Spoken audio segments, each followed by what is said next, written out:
Hi, everybody. I am so excited. By the way, anyone that popped on a bit earlier on, we just did a little test because we're going all the way to California today. We're going to Napa and we're going to go to see and meet my great friend, Thomas Keller. Now, when he comes on, we've got to go a long way, but I am just so excited. Thomas and I have known each other for a number of years, but to get him on my live is just fantastic. I can't wait to see him whenever he comes on. Thomas, if you've got me, just press that button. Thomas Keller, one of the most celebrated chefs in the world. I want to go to Napa as well, by the way. And I've got some great questions for him. I have his amazing new book here, which we're going to talk about.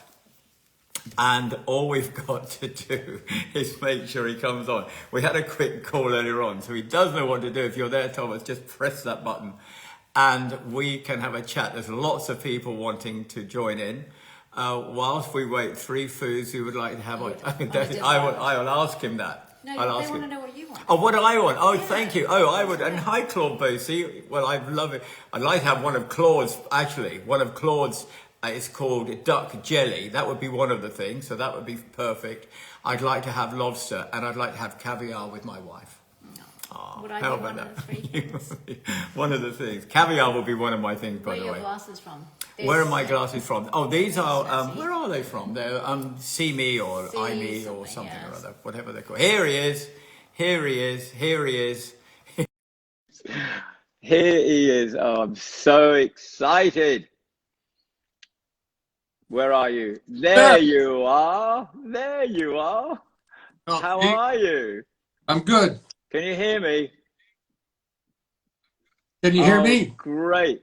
I've got you now. I've got you now. It's so nice to see you. We're both wearing glasses. I Yeah. notice you have a beard. Since last March, since I since COVID, on March 18th, when we closed the French Laundry, I decided I would grow a beard, just as a recognition of the times that we were in, and it's been there ever since because we're still in COVID. So Well, it looks good. I think I'm as a beard wearer myself, Thomas, as you know, I think it looks very cool. I think it looks very charismatic. yours is a little more coiffed. And Well, I've had mine a long time. I'm not sure whether our dear friend Billy Anton will be too pleased now there are two bearded people, but anyway, I'm sure he will forgive us all. Look, how are you? Oh, David Field, there's lots of people jumping on here, Thomas, so there'll be questions coming in as we go around. But first of all, how are you? Are you good? yeah, we're good. I mean, we're reopening the French Laundry tonight, so tonight's our first night back. Fantastic, fantastic. 18th.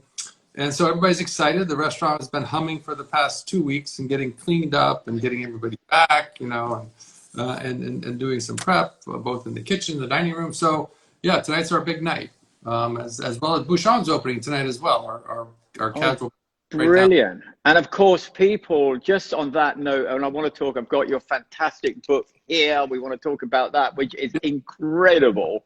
Thank you. The people don't realize that, over here, of course, we're shut and we're not going to go, but just to open again, somewhere like the French Laundry, for instance, it's not a matter of just opening the door. There's so much to get ready, to get your team ready, to get all of the prep, the kitchen, the fridge, everything put back together again. Yeah, it's not like opening a shoe store where the shoes were there and the shoes are still there. All you do is turn the lights on. Yeah. Yeah, it's quite a challenging, but again, everybody's in great spirits, so everybody's happy to be here and just back at work. And I was just over in the kitchen just before we started, so it's bustling and great excitement. And we have so many people who are coming to see us, from everywhere really, except the UK or except international. But we have a great following, great support from our community, and certainly from those here in the States. Oh, and there's so many messages coming in. You can see them. They're just saying, can't wait to see. Thankfully, the French Laundry is opening. It's amazing. And we love you, Chef. Hello from Brazil. I mean, we were always going to get this, Thomas, when we get you on. We're going to get lots of things. But let's go on to this. So this is the latest book, Yeah. which is the French Laundry and Per Se book. How long did it take to put it all together? I mean, it's a monster. How long did it take to put it together? It was a 2.5-year project. It was the longest of the books. Typically, it's been just around 2 years to produce any of the previous books that we've done. This one was a little longer just because of logistics. I wanted to make sure that the book was, a true representation of Per Se, which actually was on Sunday for those of you who want to know. Oh, wow. That's amazing. But a true reflection of the two restaurants, the history of the two restaurants, and those chefs who were involved in the two restaurants when the book was written. So David Breeden here at the French, who was the executive sous chef Per Se for a while. I mean, the images are just so, I mean, I've looked through it. I mean, this is a coffee table book extraordinaire. You know, it's something that if I was looking at the most beautiful cars, which I love, as you know, or golf courses or so, I would buy it and I would just look in awe. I mean, I know that you have all the menus and the things in here, how to cook them, and I've seen you've been doing some things on your Instagram. Yeah. But they're so beautifully, as they are. I know the French Laundry, I know you know, they're just so, and your attention to detail, Thomas, I think is something that knowing you in all of your walks of life, in everything you do, whether it's on the golf course or whether it's making coffee or whether it's obviously your preparation in the kitchen, it's just your attention to detail. I watched you the other day, and you won't know this, but you may know this. You were doing a little Instagram post about one of the dishes, and you were talking, and as you were talking, you were unfolding a cloth. And I think it probably took you about a minute and a half to actually just unfold the cloth so perfectly, you know. And I just look at it, and because I know you, I know that the attention you have to everything you do is why you are, you know, one of the best chefs in the world. I mean, many people would say you're the best chef in the world, my friend, but certainly it's really hard to qualify that. I mean, I'm saying cheers, by the way. You can qualify that in sports because there are true stats for who is the best. But, you know, in something like cooking or art or what we do, you know, it's objective. So, you know, if you're included in the top 20 or 30 or, you know, then you're pretty well received and have a great sense of respect. So I'm not trying to be number one. I'm just trying to be the best possibly be. And that's what we do every day. And, you know, I'm thankful to have people like Corey Chow at Per Se, you know, who has long history there, long history with us.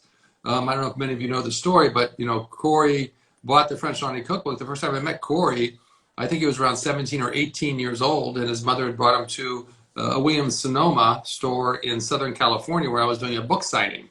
And when I first met Corey, of course, I didn't know, I just said hello and signed his book.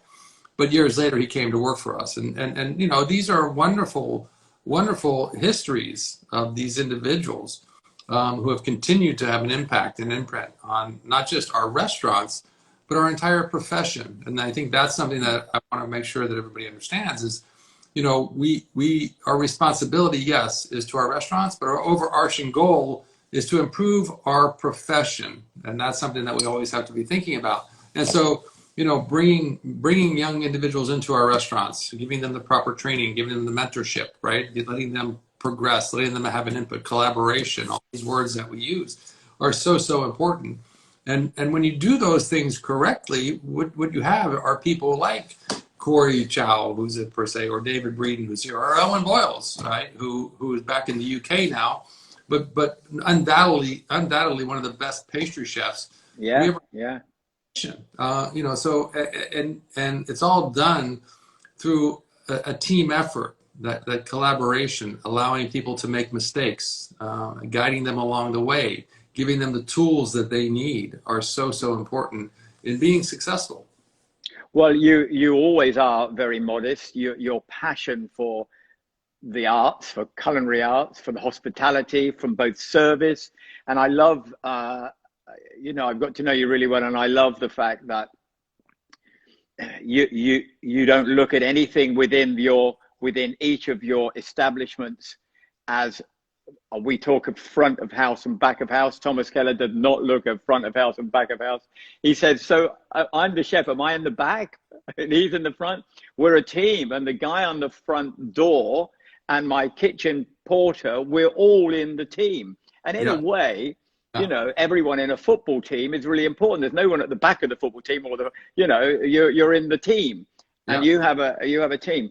Just on the and so your modesty is always, you know, there, and I applaud it always. But to give you a little heads up on how important you are, we just hosted here, and I was very fortunate to be the company that hosted and arranged and created the Michelin Revelation here in the UK. And I don't know whether you saw it, what we did, but you would have definitely heard of some of the people that got Michelin stars. Yeah. And one of the ones that you would have definitely heard about is Claire Smith getting her 3rd Michelin star. Yeah. And on these IGTVs, these little interviews that I've done, you are my 32nd chef.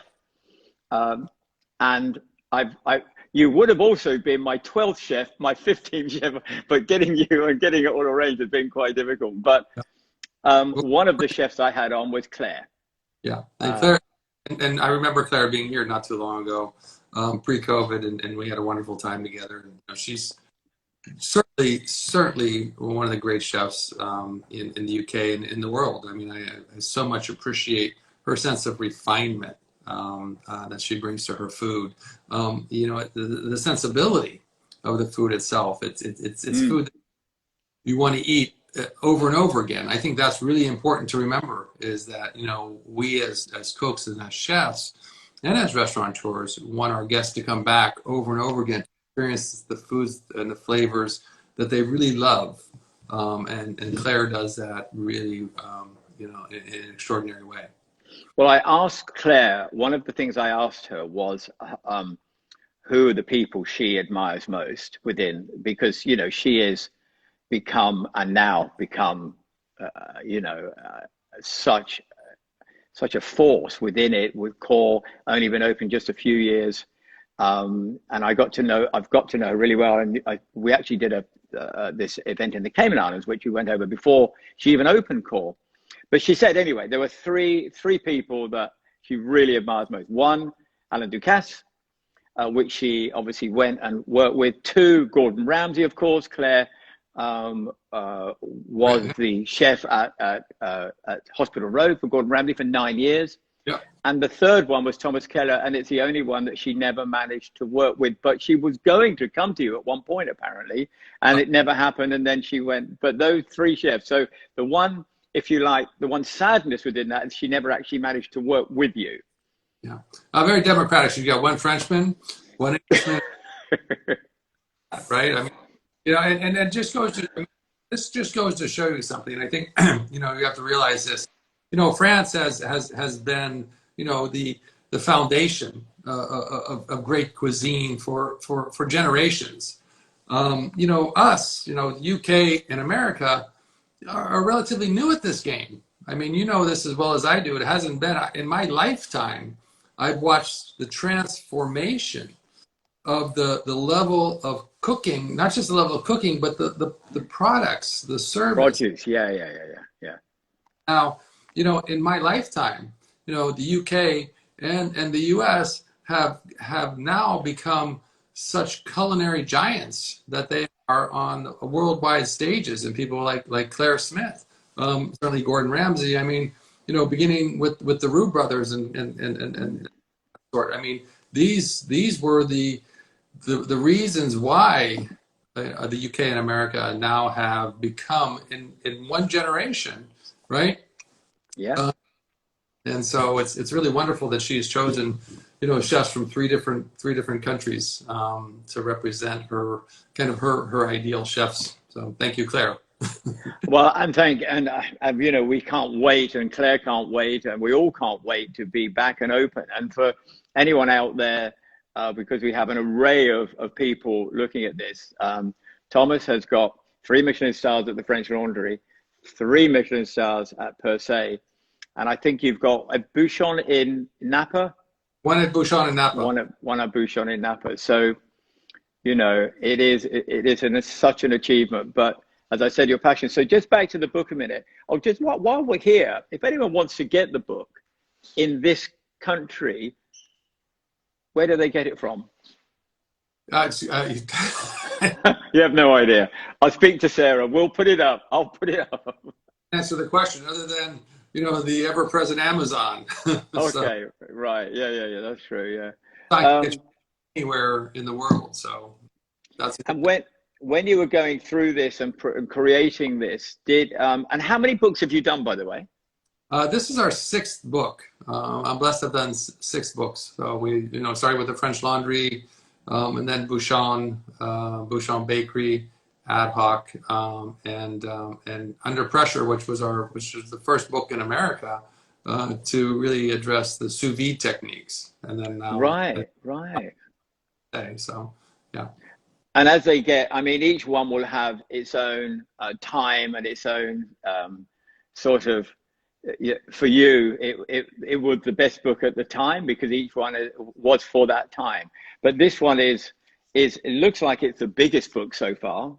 Would I be right in? It is the heaviest book so far. It's the heaviest, yeah. Bouchon Bakery. The 2 heaviest books we have are Bouchon Bakery and French Laundry. Right. But you bring up a good point there, and I just wanted to you know, elaborate on that a little bit. You talk about in its time. And we all have to remember that and I've got hundreds of cookbooks, maybe thousands of cookbooks, and they were all written at a time and place, and they represent that time and place very well. So, you know, for us who are really looking for reference points to food, you know, you can go back in time, and many of the recipes that we see are very similar when you start to look at some of the recipes, but they are an evolutionary process. And are of a time and place. And so the French Laundry cookbook, which was written in 1996, right, was of that time and that place, and it represents that time and place. And French Laundry per se, you know, 20 some odd years later, is of a time and place as well, as every cookbook is. And so what do we want from our books? I think what we want to get from our books is really sound technique, understanding, skill level, right? And then, of course, just stories. And stories to me are always so important. So we always put a lot of stories in our cookbooks because that's where we get so much influence from. You know, one of my first cookbooks was My Gastronomy by Ferdinand Point. And, you know, the first half of his book is all stories. And the stories were the most impactful for me. And so remember that it's you know, to have a cookbook that's just recipe photo, you know, that's wonderful. But, you know, for those of you who are aspiring to write a cookbook, you need to have stories. You need to have stories. Come from here. Well, we did something in London. We did like an audience with or an evening with Thomas Keller when you came to London a number of years ago now. Yeah. And there were some lovely questions, and you were always so passionate, you know, because you are passionate. One of the questions was, well, what happens, you know, when are you thinking of retiring? Should that? And you said, well, how can I retire? Because I live for what I do. Yeah. And so the day I stop breathing, I suppose, will be the day I probably retire, because that's what you do. And I think, you know, by the way, there are so many messages coming in. I wish I could get to every one of them. But that you're just so, you know, this is your world, your life, and you just go live and breathe it, don't you? Well, I think we all do. I think, you know, for us in the hospitality profession, and please don't call it an industry, anybody out there, it's a profession, we're professionals.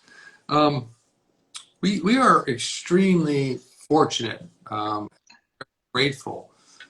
I found a path many years ago that led me to what I do.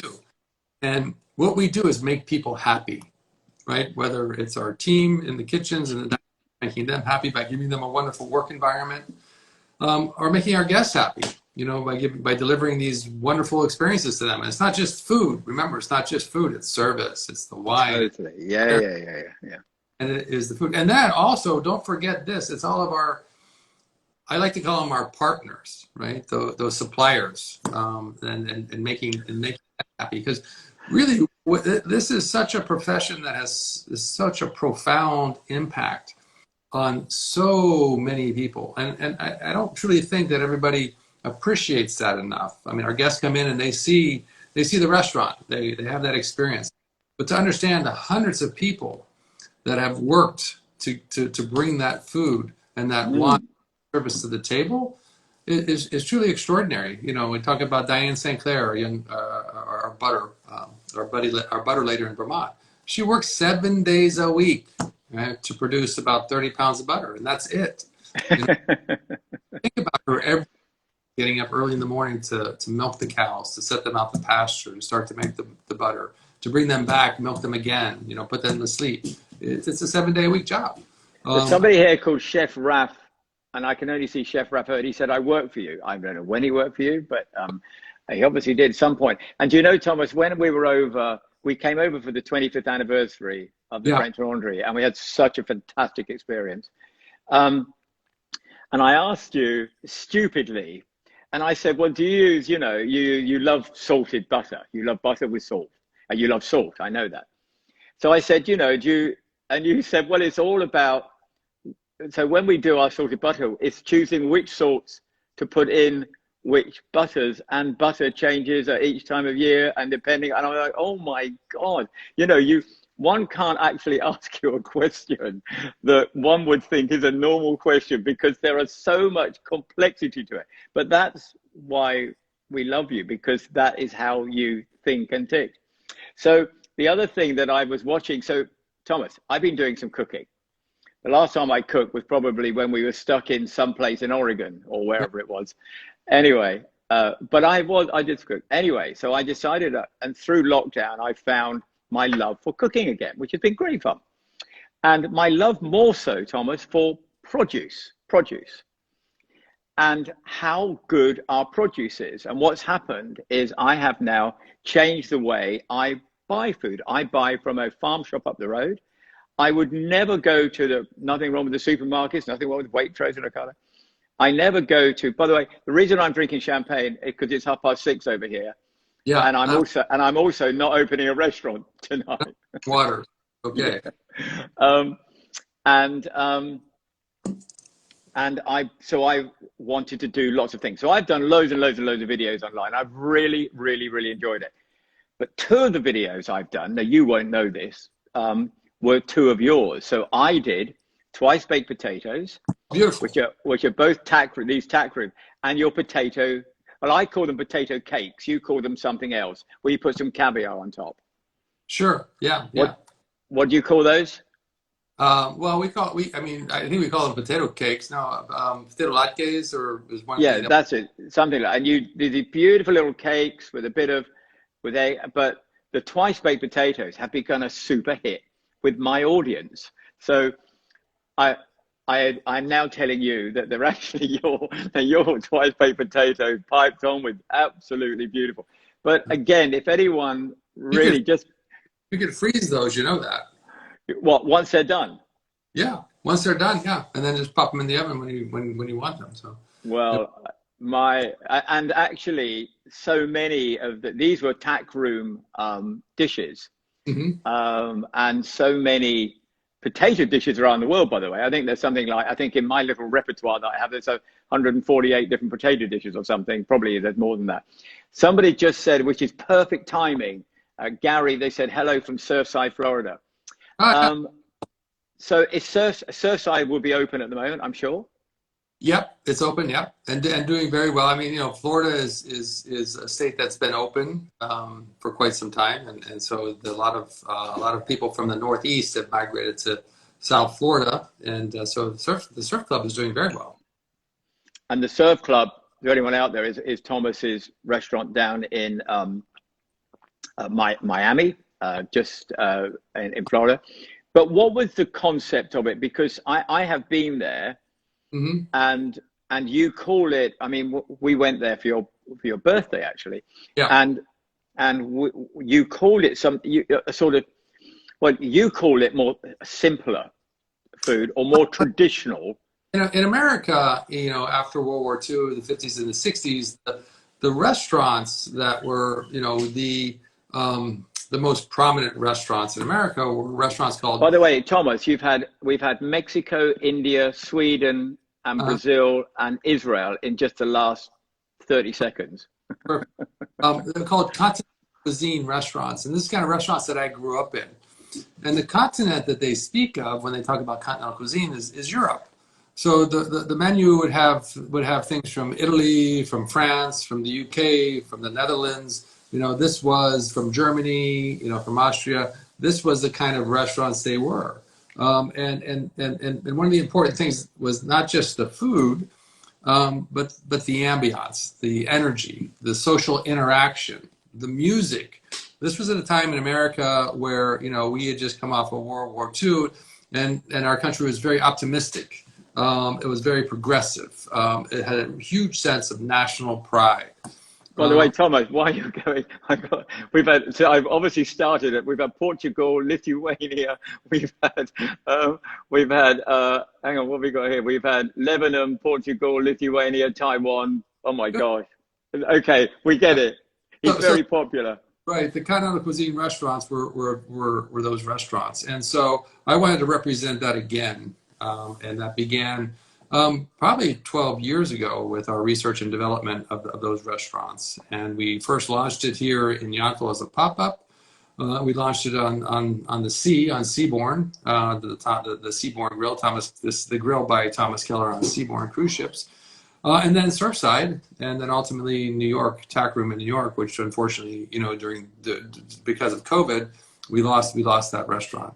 But it is a restaurant that is very, very popular because, again, we talk about food and why do people go out to eat? A big thing about the Surf Club or the grill on Seabourn is the reference point. We understand the reference points.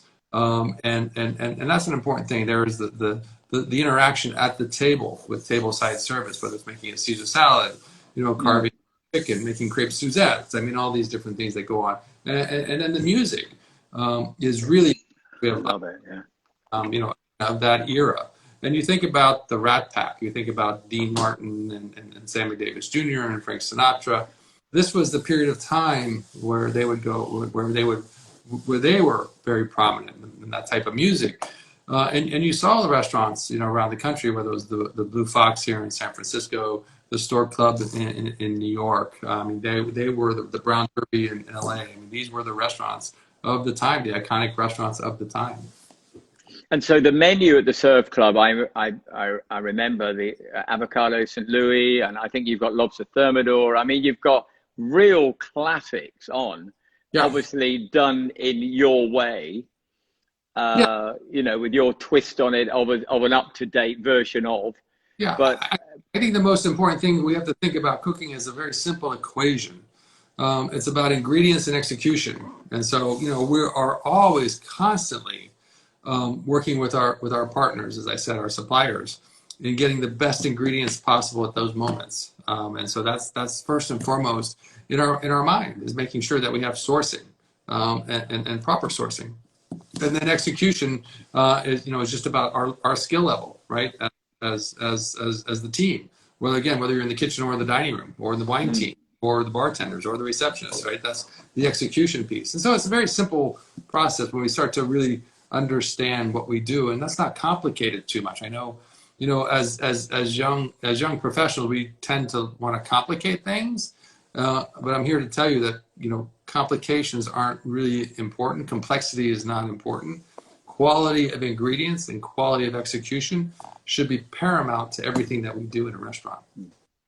And actually, sort of leads me on to the Michelin event that we ran here, because when I spoke to Michelin about the event and how do you become a Michelin chef? What is the criteria? Well, the criteria is actually written down, by the way, on the Michelin website. If you go and have a look, there are 5 points, but obviously it's the knowledge, but it's about the ingredients and it's the delivering of that plate of food ultimately. in the surroundings. But you know, people say, well, I've got to have an amazing wine list. Well, when you get to the level you are, of course you've got to have an amazing wine list, but not in the beginning, you know, because it's around the food. There's nothing, you know, within those 5 points that they will show you on their website. Can you see me all right, sir? Because I've got to press something here and I'm a bit darker. Is everything all right your end? My end? No, can you? I'm all clear here, aren't I? Because I've gone and pressed something here. I'm a bit darker. You're good. But I'm good. I want to talk about that for a minute. You know, you know, what is the idea of a Michelin-starred restaurant? And I think that, you know, don't get caught up in that for those of you who are young restaurateurs or young chefs out there. I mean, to go to work every day and try to do a little better than you did the day before. And remember food, you know, the plate that's being delivered to guests, there's an important element there, which, you know, we as chefs sometimes don't realize, fully realize, is that our service team is really the most important component in that communication to our guest. And that communication to our guests comes through the way they deliver the food, how they talk about the food, how they treat our guest. Because it's just a service person can make your food better or make your food worse. Oh yeah, totally. We'll all go back to a restaurant that has good food, but extraordinary service. We will never go back to a restaurant that has extraordinary food and horrible service. I mean, it's so true. Just remember that your service team, right? You have to really engage, embrace, you know, your service team and train them and give them all of the credit that they need to have. And again, as we started in the beginning, it's a team effort. And I've always used the sports analogy. I don't care if it's American football, which is probably the best analogy, because we have an offense and you have a defense. They're two separate teams, but they're going for the same goal. And you have special teams, right? We have PAs, we have a dining room, we have a kitchen. Then we have special teams, we have a sommelier, and so you have kickers, right? Field goal kickers, and you have punters, and you have all these different people who are also part of the team who express a different point of view in that operation. So remember, it's a collection of individuals who have experience and skills and knowledge, right? And most important, the emotional attachment to what they do to express that to the guest. That's going to make you successful. It's not just about the food. I know Michelin says that, but the perception of the food is modified in so many different ways by those individuals that are part of that delivery system. Yeah, which is where we, you know, when we started the conversation, I was saying about how you the front of house and back of house. I mean, what's that all about? And you know, have got me into. I mean, if I hear it, I think we shouldn't be saying it that. There's not, you know, you call it the wine team, the dining room, and it's a kitchen, right? Yeah. You have at home, right? In your house, you don't have a front of the house and back of the house. Kitchen. I mean, so, you know, we have to understand, you know, the emotion we're trying to express to our guests is that this is a place of comfort. This is a place of nourishment. This is a place of restoration. And, you know, the terms that we use are really important.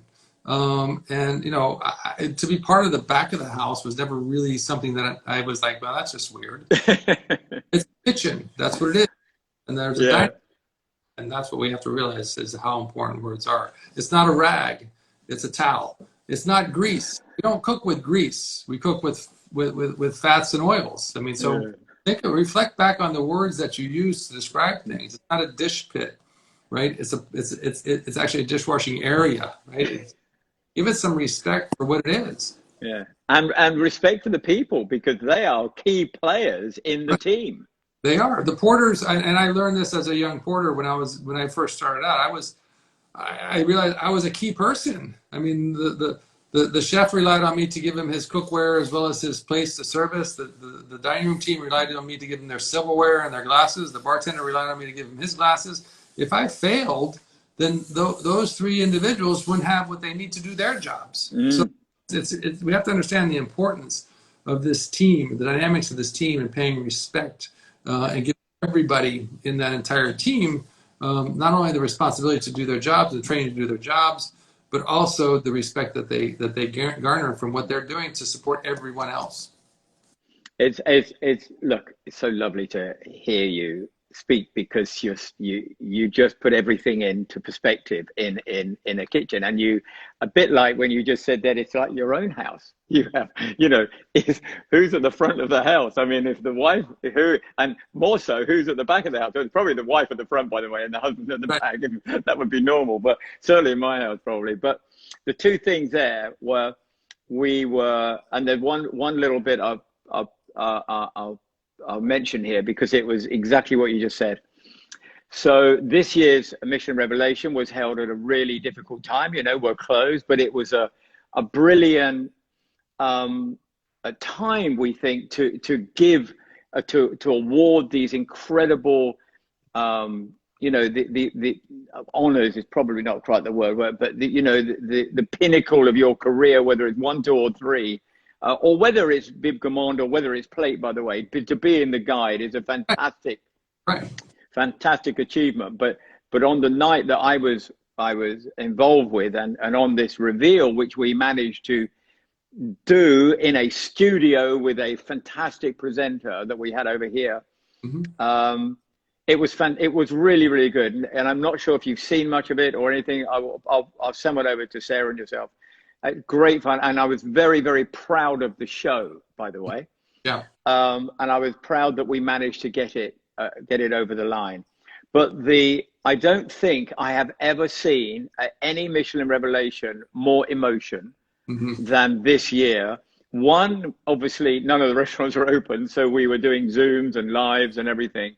Gwendell, the president of Michelin, was announcing these things, and we got them there under slightly false pretenses, so it was a little bit naughty. But their emotion, Thomas, was I mean, the whole thing, I was a wreck at the end of it. I wasn't doing anything apart from listening. We created it, but I wasn't doing anything, and it was absolutely incredible. But it just took me back to the year before's Revelation, when there was and I don't know the name of the restaurant, and if you're out there, remind me. But it's exactly what you just said. There was a husband and wife team, and I think it was in Yorkshire.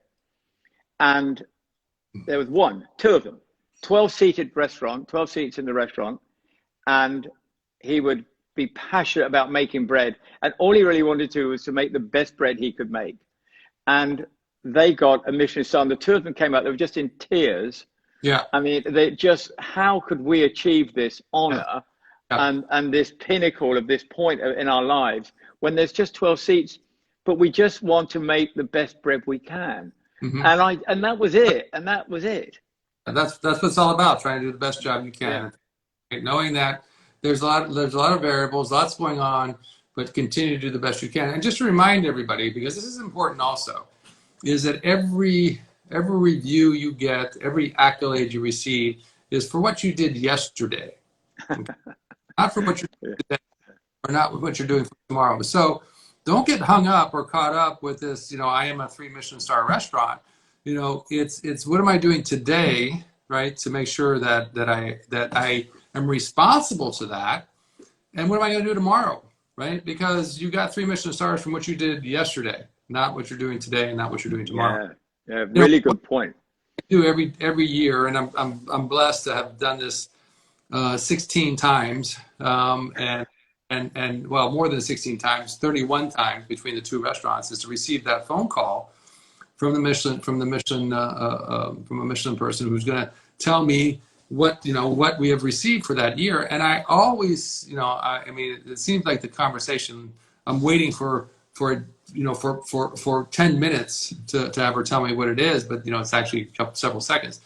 But I'm always reminding that person that, first of all, how grateful I am and how grateful our team is to be recognized, and how much of a burden of responsibility it is to receive an accolade from Michelin. Because it's our responsibility now, right, as restaurateurs, as chefs, to exemplify what a 3 Michelin star restaurant is. We are representing the Michelin reputation of 120 years. They've bestowed this honor upon us.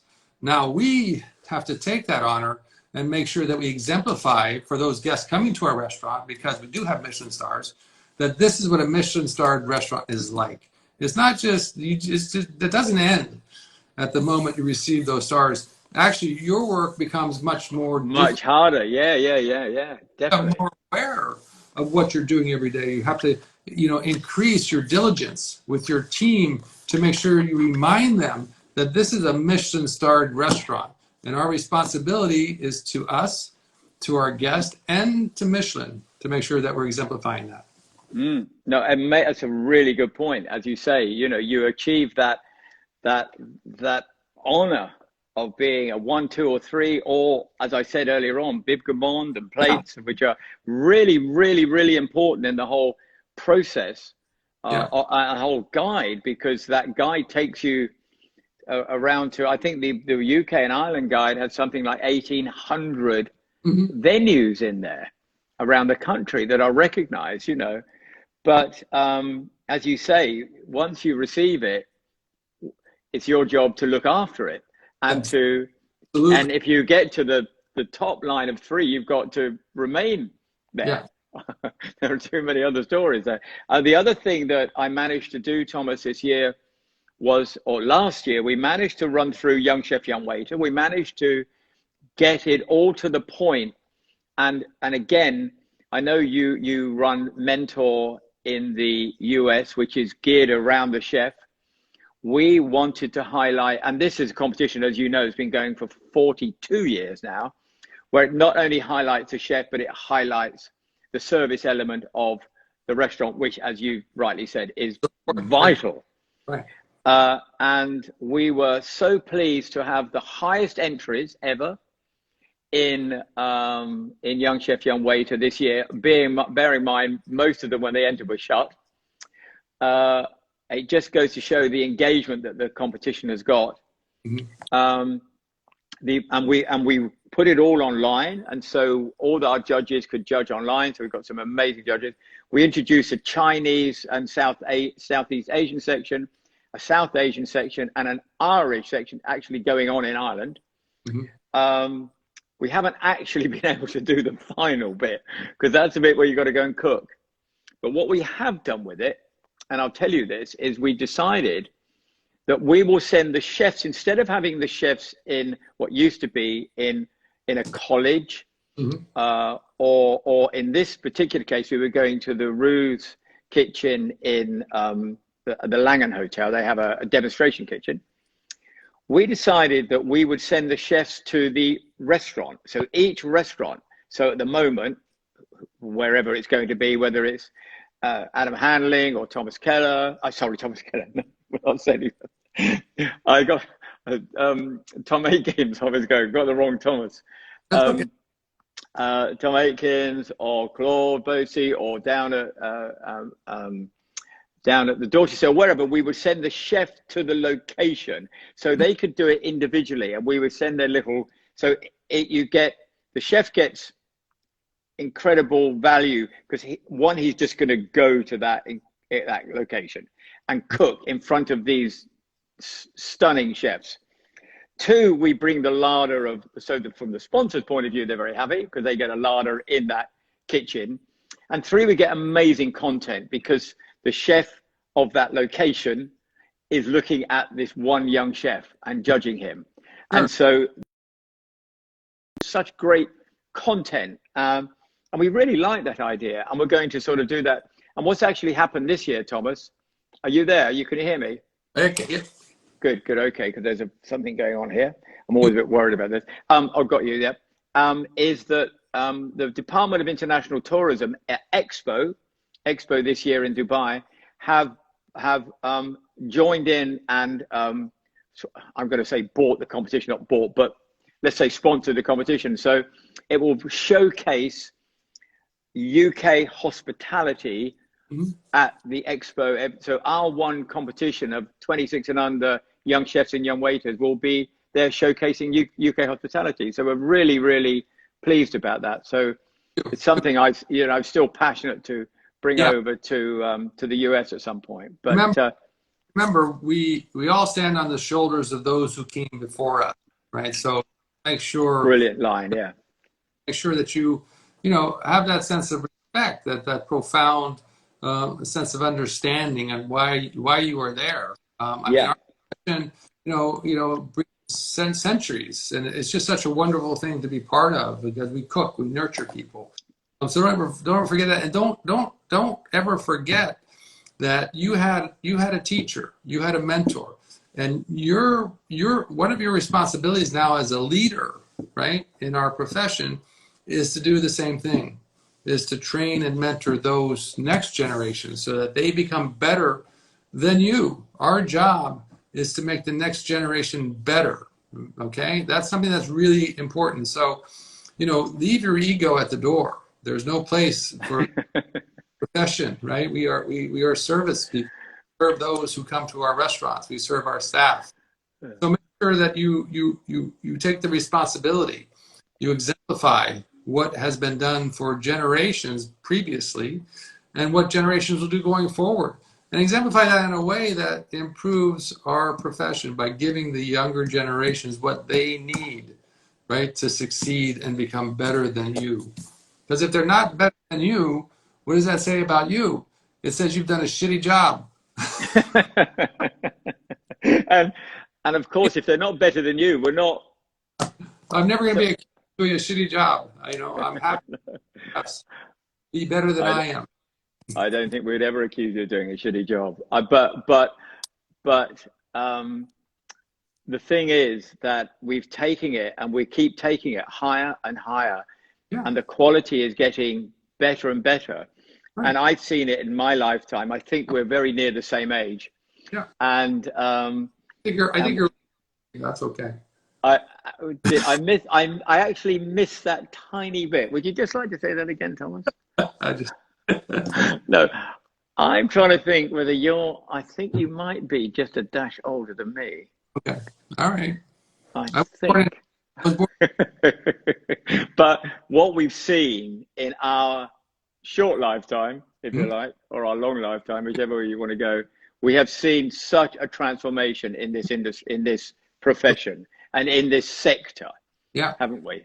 I agree 100%, and that's why that was earlier about the UK and America being on parallel paths. Yeah. This place of glory in our profession, and the respect that we have garnered from around the world, and the impact that we've had around. Yeah. Thomas, we've had a really good chat. I'm conscious of time. Mm-hmm. There's so many messages have come in, and it's so from the University. So here we are. Hi from Johnson and Wales University Culinary Education.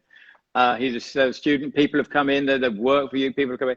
Somebody just said, which was really good. I remember well that they met you when you were at Harrods, when you brought the whole team over to Harrods. Yeah, that was an amazing affair. And that what year was that? 2015 or something? I think it was. It was really pre. All the pop-ups that have happened after that. I think we were one of the first. Well, I won't say we were the first pop-up because we have to go way back in history to realize what the first pop-up was. So remember this as well. There's no new ideas. There's always somebody's done.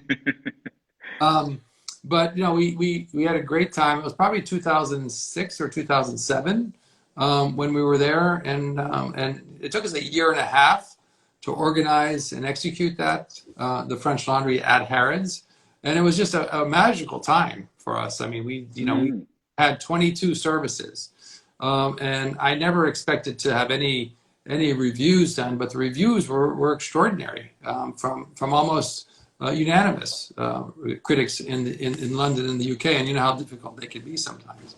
But I was really proud, to be able to do that. We had a great partnership with Harrods. The teams did an extraordinary job. I mean, we were welcomed with open arms. Ingrid Benjis, who was our lobster lady, God rest in peace, flew over to London with the first shipment of lobsters. We're using Maine lobsters from Maine, so she wanted to get there, in the right state, and that's how committed some of our people were to this. I mean, by the way, I've had Argentina, I've had Greece. I mean, people around the world are looking at this. That's a wonderful thing about this. I mean, I've learned a lot about Instagram. I've learned about social media since every lockdown, than we all have. But if you use it in the right way, it's a very effective tool. And this is perfect to show you that everyone can see this from all over the world, wherever they are. I remember when you came over to do this, and I came to the opening, and you said, "Have you booked your table?" I said, "No, I haven't booked it yet." You said, "Well, look, we need to get you in because we've got, I think it was probably 50 or 60 seats per session, lunch and dinner." Yeah. And there were, I think you were here for what, 10 days or something, whatever it was. We were open to the public for 10 days, but we had a day. We had a day before for our friends, right? Our chef friends, our people like you who came in that first day just as a pre-opening event. But you said, "Bobby, have you booked your table?" I said, "Well, no, why?" He said, "Because I think in about 30 minutes or something, all the tables were sold out. So we need to get you in." I said, "Well, we need to come in." And Donnie and I came up, and it was, it was amazing. It was amazing. But serious pressure, wasn't it, for you guys? I mean, it wasn't literally a pop over to London and have a holiday. It was a lot of work. 18, 19 hours a day. I mean, we didn't have many rests that day. And then events that we did around that, we did what was the cooking show on Saturday morning? Oh, you did James Martin. James, yeah. So I interviewed, on my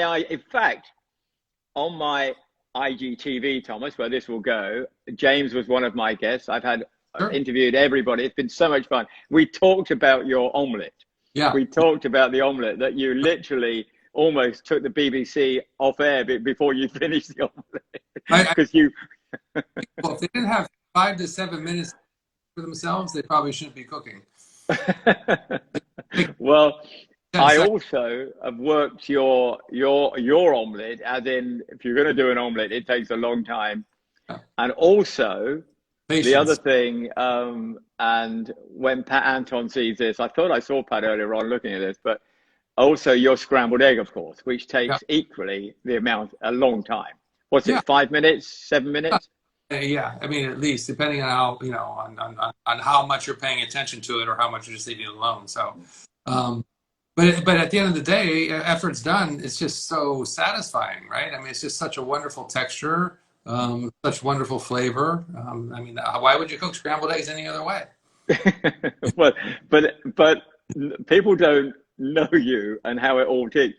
And I must say that we were in a very unusual location once, playing some golf, and this was all down to you, by the way, the very unusual location. But it ended up as quite a great fun trip. But I remember coming down, and these things stick with me, because you have a way of making things just stick in your mind. It's not about, you're just so relaxed, but when you say something, you just goes here. And I said, and I was getting a coffee, and you said, "What are you doing?" And I said, "Well, I'm getting a coffee." You said, "Why would you put a coffee in a cold cup?" And I said, "Well, I don't know. I just grab a cup, You said, "But surely you wouldn't put coffee in a cold cup." Now, I don't know whether you're winding me up or what or not, but it's you. It's like, why would you put coffee in a cold cup? I don't know. But sometimes we just have to think about it for a moment, and it's all very, right? I mean, we think about cooking, we think about our lives, pretty logical points of view, right? So, oh, by the way, Jason's come on. Hello, Chef Jason Atherton. Hello, Jason. Good to see you. Thomas, we're pretty much there. We're at 55 minutes. We're going to run out of time. I got my little questions here, but I knew that once we started talking, it would just be fun. Right.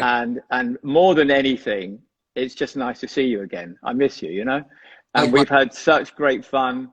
And let's hope it won't be too long before we're playing golf, or we're eating together, or we're wandering, doing whatever it is, or that crazy golf place we play. What was that place we went to? Target Golf or whatever it is. Oh yeah, Top Golf. Top Golf.